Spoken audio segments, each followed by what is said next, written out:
All right. Hello again. Welcome back to track 2. And joining me now is Alban Crequy, who is the co-founder of Kinvolk and the director of Kinvolk Labs. And he will be introducing himself because he knows himself better than I do. So if you're ready. Thank you. Yes, Cool. my name is Alban. I'm a co-founder of Kinvolk and a director of Kinvolk Labs. We recently announced Kinvolk Labs. We are a dedicated team doing consulting and engineering around Linux and Kubernetes. And we contribute to open source software related to that, either our own software or software of customers. Specifically, I will talk about BPF today on open source project called Inspektor Gadget that we developed at Kinvolk Labs. So first, I will talk about the problem statement why Inspektor Gadget comes. So debugging distributed application is hard. When you have distributed application running on Kubernetes, there are many different pieces, and that make it difficult. At the same time, on Linux, there are plenty of new BPF tracing tools that are being developed. I will mention a few of them, but they are being developed for Linux, and it's not trivial to use them on Kubernetes quite often. So making them useful for Kubernetes for debugging your application, it's what Inspektor Gadget has been developed for. So Inspektor Gadget is a collection of gadgets for developers of Kubernetes applications. So if you have your application running on top of Kubernetes, if you need to debug it, there is a collection of gadgets for that. We have a Slack channel on the Kubernetes Slack at this address, and it's an open source project on GitHub. I mentioned there are several BPF tracing tools on Linux already. I'll list a few of them there. For example, BPF trace. It allows you to run a BPF trace program and interact with that. And one I really like is BCC because it's a collection of BPF tools doing many different things from tracing to networking, and that's a good resource to learn about BPF. If you are new to BPF and want to program, that's a good way. That's a good page to go to read the documentation on the different tools. And trace loop is something we developed at Kinvolk, which I will demo later, and there are others as well. So all of this is developing tracing tools for Linux. When we want to use that on Kubernetes, it's not so trivial because they run on Kubernetes. We usually not access directly to the machine, but we use many machines and we use kubectl to reach them. So there are a couple of tools that exist to use the Linux tracing tools on Kubernetes. One is kubectl trace that allows you to use BPF trace at the Kubernetes level. And the other one is the one I talked today about is Inspektor Gadget that reuse some of the tools from BCC, some others like trace loop in an interface that is user interface that is usable from Kubernetes. So it has a collection of gadgets. Some of them are to help you to write network policies on Kubernetes to make your pod more secure, or to check the capabilities, the Linux capabilities that your pod, that your pod need. So the capabilities gadget is there for that. If your pod crash, to be able to know what happened, why did it crash, what was the last action it did, trace loop is useful for that. And then there are a few other open snoop, exec snoop, bind snoop to see specific aspects, which file are being opened, which programs are being executed, and so on, or some other networks tools. So let's see how to install Inspektor Gadget. You can download kubectl gadget from GitHub and then install it on your laptop. And then you can deploy Inspektor Gadget on Kubernetes using, for example, this command that will deploy a daemon set that is pod running on every node of your cluster using kubectl. So Inspektor Gadget is a plugin to kubectl, so you use the kubectl gadget to invoke it. The first gadget is the network policy advisor. So this use case is for when you have when you are a developer and you join a new project and you are tasked to write network policies for this project. So let's say you join a project that doesn't want that has services on deployments but doesn't have any network policies, and you don't know the full architecture because you are new to that project. In this case, that's quite difficult to write network policies because you don't know the different pods, who is talking to who. That's kind of a part of security as an afterthought. The security has not been designed from the beginning, but you have network policy after. So this gadget is useful in that case. I will take an example of this microservice application that I took from GitHub. It has many different components that I don't really know what it is. It's not clear what kind of communication is happening between the different pods. And if I look at the YAML to deploy, I see there is some deployment, some services, but no network policies. So how to use Inspektor Gadget to write network policies? You can invoke Inspektor Gadget in this way. You use network policy gadget. And first, you ask to monitor the network traffic on a specific namespace, here the demo namespace. And then you ask to record all the TCP connections in a log file. So it doesn't contain all the traffic, but just a summary of TCP connection in this file. And meanwhile, you can deploy your applications. In this way, the pod will be created. There will be network traffic happening between the pods, and Inspektor Gadget will look at that to see what's happening there. And then once enough traffic is happening between the different pods, the gadget will infer which pod is talking to which pod and write network policies according to that. In this way, you can take the log file and redirect to a YAML file which contains the network policies. It could look like that. That's an example of network policy that has been generated by Inspektor Gadget. In this case, it has found it has a pod selector at the bottom. It means it will apply to the card service application. It's because it has noticed that there has been some network traffic between card service and Redis, or the front end in this case.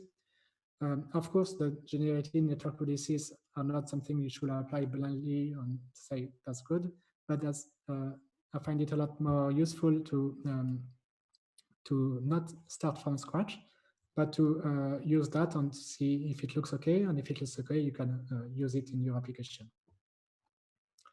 Okay. So how does it work? It uses BPF, and BPF is here in a summary. So in a summary, you write BPF program in C, and then you compile this C code with a C-long LLVM into BPF bytecode. And once you have this BPF bytecode, you can upload it into the kernel with the BPF system call. And the kernel will do some verification to check if your program is not dangerous. For example, you cannot access some random memory, read or write a random memory address from the kernel. You cannot loops or do other dangerous things. Once the kernel has verified that your program is safe, it can be attached to specific functions. For example, for every network packet, the program can be executed, or for every system calls, and so on. In the case of the previous gadget about network policies, it attached to specific kernel function that about TCP connect, TCP accept, this kind of TCP functions in the kernel. And then the BPF program knows what's happening, can trace different functions, and send the result through BPF maps to the tracing application in user space. So I'm not going more technical like that. That's just a summary of how BPF works. And then how does it work within Kubernetes when you use Inspektor Gadget with this kubectl gadget command? So kubectl gadget is a plugin to kubectl, and it will not SSH to the node, or it will not do anything like that. It will only talk through the Kubernetes API server. And it uses Kubernetes native objects like daemon set or kubectl exec API and so on. So kubectl gadget will deploy gadget daemon set, and from there the BPF program can be executed, installed to the kernel, and then the trace will be recovered there and sent back to Inspektor Gadget. Next gadget can demo today is trace loop. So technically what it does is tracing system calls in C groups using BPF on overwritable ring buffer. So that sounds a bit technical. That's to cover a specific use case. Something I want to do as a developer, I would like to use Strace to debug my application on Kubernetes. So if you don't know Strace as a system call tracer, to know what system call your application is doing. Strace has a problem that is slow in general. That's not something you can run in production on all the processes on all your pods on Kubernetes. That will be too slow and that will not work. And usually my use case, what I like to do is when a pod has crashed, I want to know what were the last system calls. So I would like to use trace, but it's too late. The process is gone because the pod has crashed already. And with unreproducible crashes, it's difficult to know in advance what to trace. So the idea is to have some kind of flight recorder that uses BPF instead of trace, and always record all the system calls all the time in ring buffers. So in overwritable ring buffer, it means that when the buffer is full, it rewrite on top of the old entries. In this way, all the events, all the last events before the pod crash can be recovered. So I gave some comparison between Strace and trace loop. Strace use a system call called ptrace. Trace loop is use BPF on specific trace points. Strace is tracing specific processes. Trace loop works at the C group level. And then Strace is slow, but on the other hand, it's synchronous and cannot lose events. You always get everything, all the system calls. Trace loop is fast, but it works in an asynchronous way. You only get the access to the trace when you want to get access to them, but you can lose some events. It works by attaching BPF program on the sys-enter trace point. That means every time there is a new system call on Linux, it will execute your BPF program that will inspect what syscall is being done. The first thing it will do is it will look which C group or which container is doing the system calls and redirect the execution flow to another BPF program, depending on the pod, to record the system calls in a different ring buffer. So each pod will have its own ring buffer to trace different things. Those ring buffer will not be read unless the user explicitly asks for it, and then the ring buffer will be dumped into user space to read it. So now it's time for a demo. I will switch to this terminal. I hope you can see my terminal now. Okay. Yeah, we can see it. So here I have a Kubernetes cluster with some pods running, and I can use this kubectl gadget commands to see the list of gadgets I have. Now I will demo the trace loop gadget to see the trace of a specific pod. So I use trace loop. And what it does, I have access to specific subcommands. So one is to list the available trace I can see.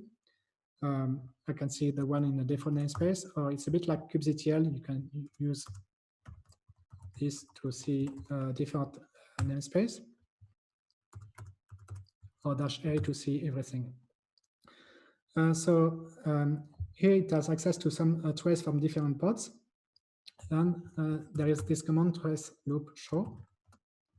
If I want to see a specific one, like this one, for example, I can take the trace ID and see, even though it's a pod that is running, I can see the last few system calls that has been done. So let's see, it does some few text system call, sleep, and so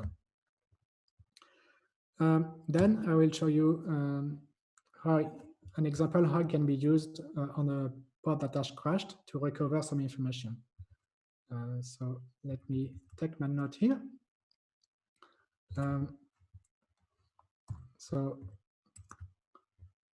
Sorry.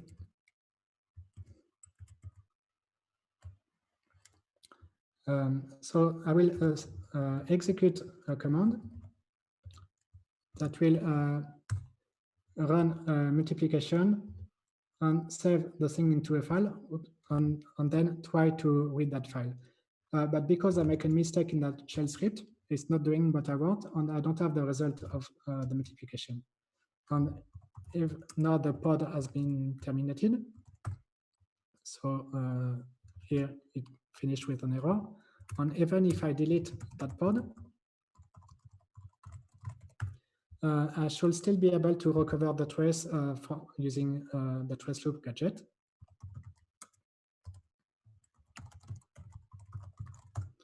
So if I list the last few things, I have this multiplication pod that has terminated recently. And I still have this trace that is in memory for a few hours. And if I want to show that, I can see the list of system calls. And here I can recover that the BC program that was doing the multiplication with the query and output the answer.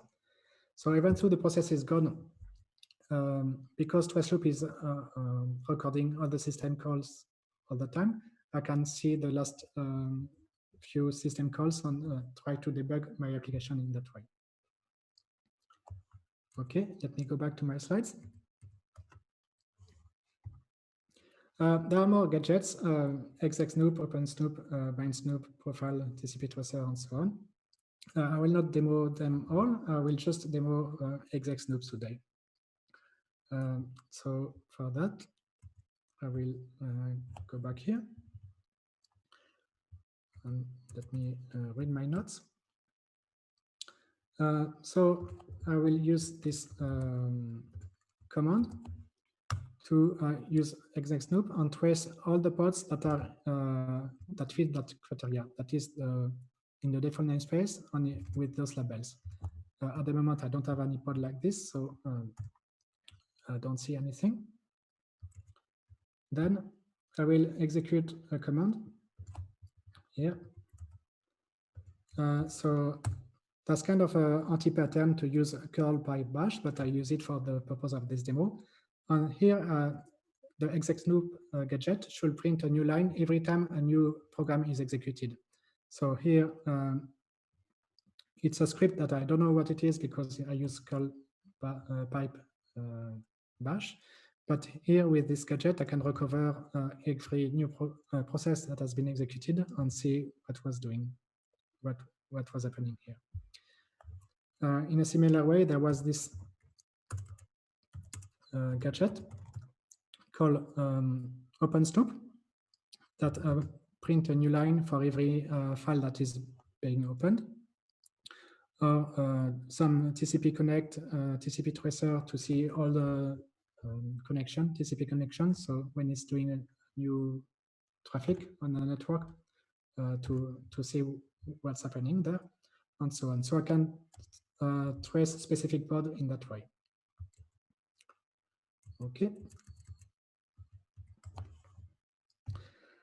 Now I will talk a bit about how to adapt BPF tracing tools to Kubernetes. So all the tools I've showed before, like OpenSnoop, ExecSnoop, that's not tools that has been written by for Inspektor Gadget. They existed before in BCC. The only thing I've done was to reuse the code, integrate them Inspektor Gadget for Kubernetes. So when we have an existing tool, what do we want when we run them in Kubernetes? Usually, we don't want to trace at the process level. We don't necessarily care about which node it is or which PID this process had. We want to trace at the pod level to or a group of pods, to use Kubernetes labels to select which pod I want to trace. Basically, I want to have a user experience which is like kubectl. So developers should not need to SSH on a node, or they should not need to use kubectl exec in a privileged pod to install the BPF program themselves. That should be UX like kubectl. And for that, there is a component called Gadget Tracer Manager, and I will illustrate what it is for. So a lot of gadgets have this kind of commands. You name the name of the gadget is exec snoop in this case, and then you have a filtering. You filter which kind of pod you want to trace.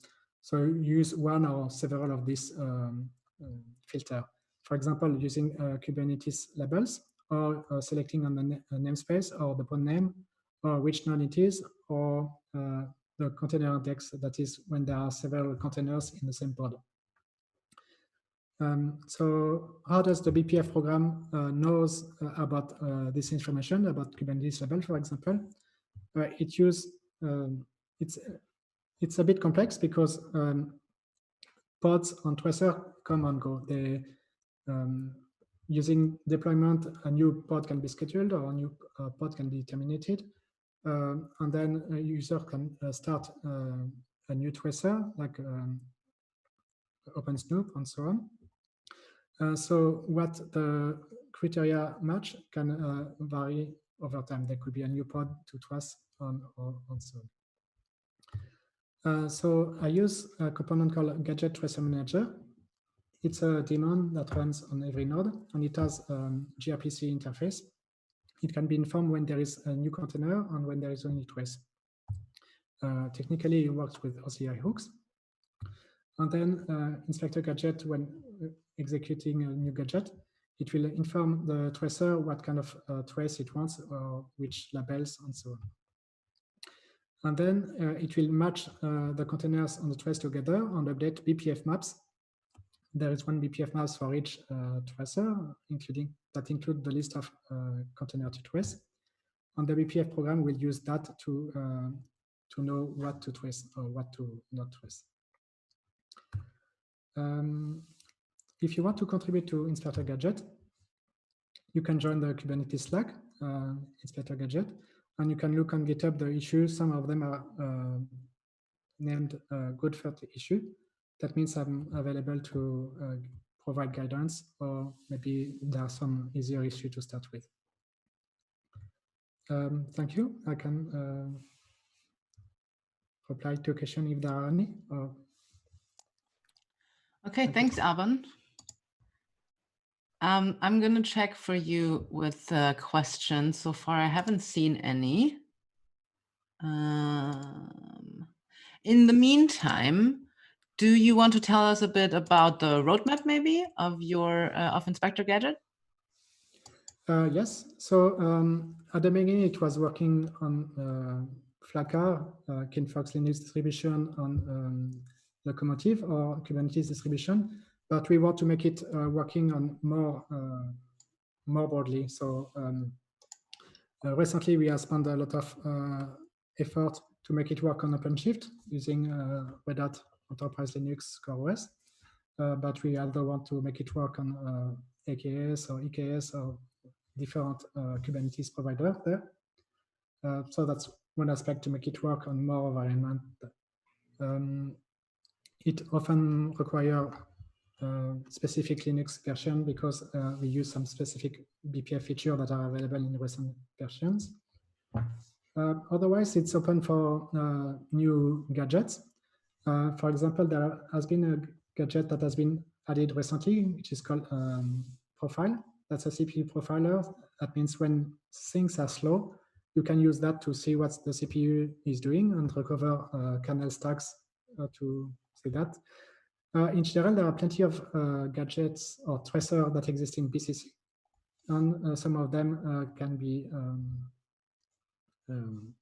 be useful in the context of Kubernetes. So it makes sense to use that in Inspektor Gadget. So if you have something you like in BCC, that can be a way to contribute to it. Okay. There's one question from Yakov, and he wants to know, how does it differ from Sysdig and Falco? That's similar in some way because it uses BPF and it's attached to trace points or kprobs or similar concepts. I think Falco is more for security, where you can inspect what your application is doing, and if it doesn't follow the rules, then you get a notification as an administrator to know that your application are not behaving correctly. But Inspektor Gadget has not been developed for security, but more as a tool for developers to help them debug their applications. So if my application crash and I want to inspect what was happening, I can use some of the tools there for that. Or if I want to write network policies or pod security policies with capabilities and so on. So I see it more as a companion to help developers to write their code rather than something like Falco that runs all the time to warn you when something goes wrong. Mm-hmm. Thank you. Yakov, I hope that answered your questions. If not, drop it in the chat, and if I see it in time, I will relay any follow-up questions you might have. So cool. Alban, do you have anything you want to share, like any best practices or FAQs you want to clear up while you have the chance right now? Welcome to try it. And, yes, and join on this Kubernetes Slack channel to talk about it if you have more questions after the talk. Great. Yeah, thank you so much. Right. So are you going to stay on Brella for questions so people can message you there, can go to your personal chat room for your talk? So yes. Awesome. Great. So we're going to be heading into a break on this track now. I think the next track that's coming up is at 5, so in about an hour, which is the ethic implications of AI. In the meantime, we welcome you to use the networking feature Umbrella. So just pick some random people and suggest a meeting to them. I did that now, and I'm going to be talking to random strangers, which I'm very excited about. So yeah, you should totally do that too. If you're scared, just book a meeting with me. I don't know anything, so you can tell me everything. Right. Cool. So have a great day, Alban. Thank you very much for doing this. And I'll see you all in about an hour back here on track 2. Bye.